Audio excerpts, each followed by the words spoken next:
All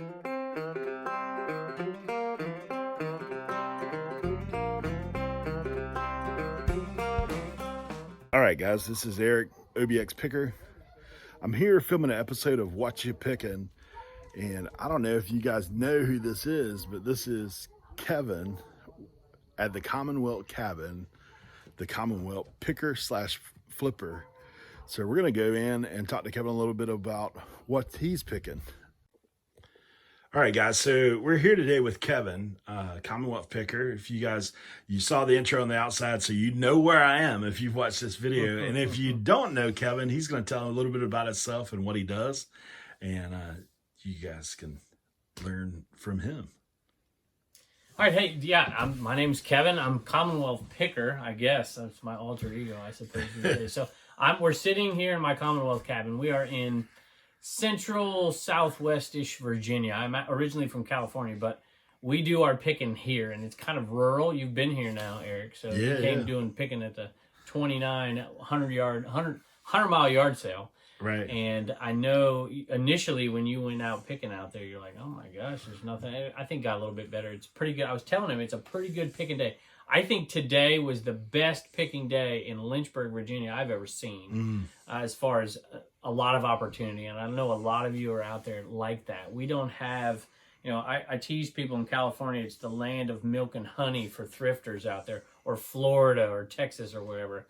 Here's a little bit harder. And we don't have any thrift stores other than Goodwill. It's basically the only one. And it's not really good. The local one's not really good. So we have to definitely do our picking in a little bit of a different way. But I've been doing this for 20 years now, since 2001. And I like to call myself the jack of all trades and the master of none. And if you look around the cabin here, we sell all kinds of different stuff here on the channel. Guys, so we're going to take a brief look into some of the stuff that Kevin has picked over the years. And hopefully most of this is not over the years, but more recent, because if you've held on to it that long, it's probably not super great. But as you can see from his collection all around us of stuff, and guys, all this stuff's for sale. It's not stuff that he just has for decoration. He's a lot like me in that sense. He's like, man, if we're going to sell it, if it's in here, we're going to sell it or try to. So guys, if you are interested in some quirky things that aren't the normal everyday, Kevin is your man on some things that he sells, including a stuffed animal that he's infamous for. Yeah, there's an Inaman up here right there. So basically it's, and you're looking at things that I think will be appealing to a camera, to be perfectly honest with you. We don't just sell this stuff here. There's tubs back here. If you want to take the camera back later, you can. Or you want to do it now? We'll roll through just as you talk. This is my boy store. I love selling plush, but they definitely love selling plush as well. There's some good money. I picked up some plush for you today, actually. Yeah. Picked up a nice little $40 one for $1. But the tubs back there, a lot less sexy things. You'll see a lot of Visions Corningware around here is a good one to sell. You'll see that up there. I have tubs inside of Revereware. We sell that. Tupperware you'll see here. Basically, I'll have all kinds of random things in here. We'll do some kid stuff, some housewares, all kinds of stuff. Cassettes, books. I'll sell basically anything. We got t-shirts here. We got single stitch. We got shark tooth hats.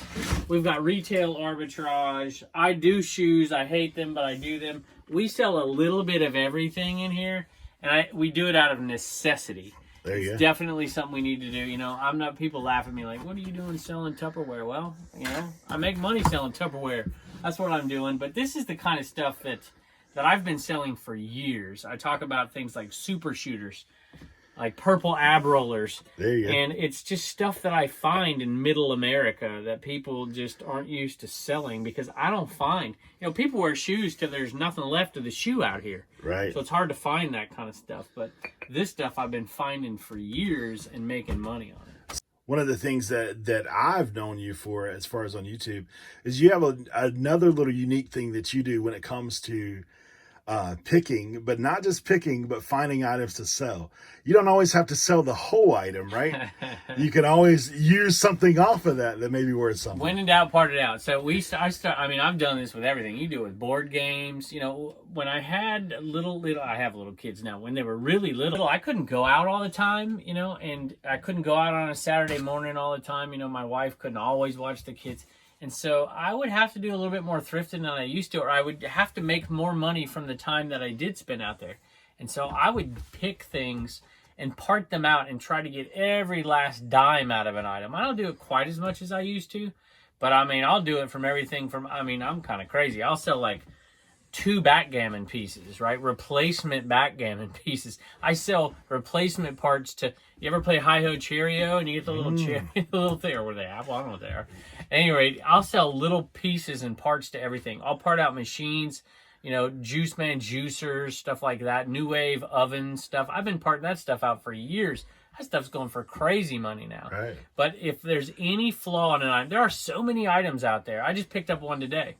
It was a Fisher-Price cash register. You can actually sell and make more money because of the shipping costs. You can make more money on the coins that come in those registers than the registers themselves. So I just take the register and I put it in my antique booth and I sell the coins and make more money. There's all kinds of items you can make more money on just selling the pieces.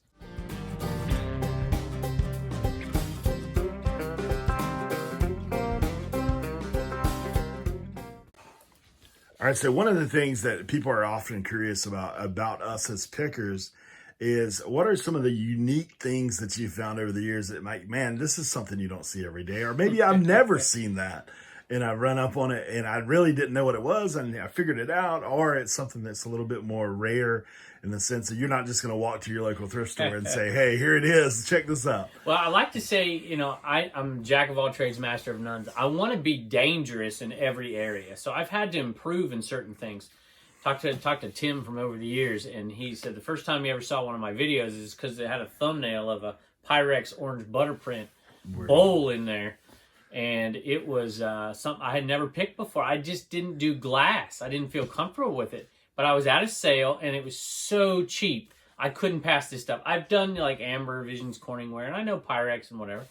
But, you know, a lot of it doesn't sell for that much, so I just ignored the whole category. Well, I picked that thing up for $1. He told me he was watching the video, and I was picking up Tupperware and stuff, and he's like, you're missing the Holy Grail. And so I picked that up for $1. I didn't know what I had until I came home. Matter of fact, I aired the video, and the viewers, Tim told me, were telling me what I had on it. I hadn't listed it yet. I hadn't even looked it up yet. But sometimes you kind of got to trust your gut out there, and I bought that thing for $1. I sold it for $3.50. There's a few interesting items. I've sold unique items kind of catch my eye, like one-of-a-kind kind of things. A Disneyland Hotel Chief of Police badge. And I saw that, I'm like, that thing is, you know, Disney collectors, right? And it's a badge, it's one of a kind. How many chiefs of police are there going to be at the Disneyland Hotel? And it was a real deal. That one went for about $800. So that kind of stuff. I found some old P-Wing polo stuff at Goodwill before. And some of those that I had never seen on eBay, just some untypical ones. And I found the downhill suicide jet. Matter of fact, it's the first video. I don't even want to tell you this because it's such a bad video. But it's the first YouTube video I did was about because, you know, we're Central Virginia. It's not exactly skiing territory. There's one resort to the north of here. But you don't find a lot of that, like, ski stuff, snow stuff that you would find in other places in the country. This is a top-notch, first-rate, downhill polo ski jacket. 92 or something. I can't remember when it was made. And I found that thing, and it was at like 12 o'clock on a Saturday. It was like hanging on the side of a van, and it's still sitting there. I'm like, how in the world is that there? The reason it's there is because nobody in this area picks it. But I knew what it was because I had done research looking up. I just typed in vintage polo and looked the stuff up, and highest price going backwards. And I just would literally take genres. And I would do that. I would do it for VHS tapes. I'm like, okay, so what are the VHS tapes that sell for the most amount of money? And so I found, and it was horror movies, of course. And so one day I'm out and I'm looking. I'd never bought a horror movie before in my life. And I see a bunch of horror VHS movies. I'm like, but I knew that they had value. I didn't know which ones necessarily, but I knew they had value.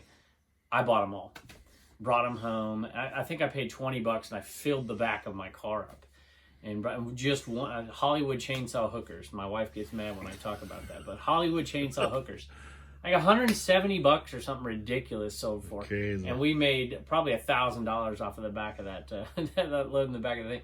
So those are the kind of items that I've picked up that I had never seen before, that you just don't come across and you don't want to miss them. I hate to say that there are so many things that I've missed for so many years that I didn't know about. But as you get better over time, you're gonna catch those. You know, I've got all kinds of different stories like that. I can't think of them all right offhand, but the more you do, it's tough when you do a YouTube channel because everybody points out. You know, they're like, "Oh, look what you missed! Look what you missed! Look what you missed!" And some people are thinking, "Oh, I'm not gonna do it because I don't want people to tell me what they missed." I love it. I tell people, "Hey, timestamp it. Let me know it." Minor example: somebody told me I bought a Moana plush, you know, that I sold for like $9 plus shipping. I paid 50 cents. And they're like, "You bought that one, but you missed the Backyardigans plush, and you could have had it for the same price and made 3 times the money." And I'm like, "I know what Backyardigans are, but I don't know what they look like. I've never bought them. I couldn't tell you what they look like. I've heard the name. But now I know because it was on my video, and I went back and looked it up." So.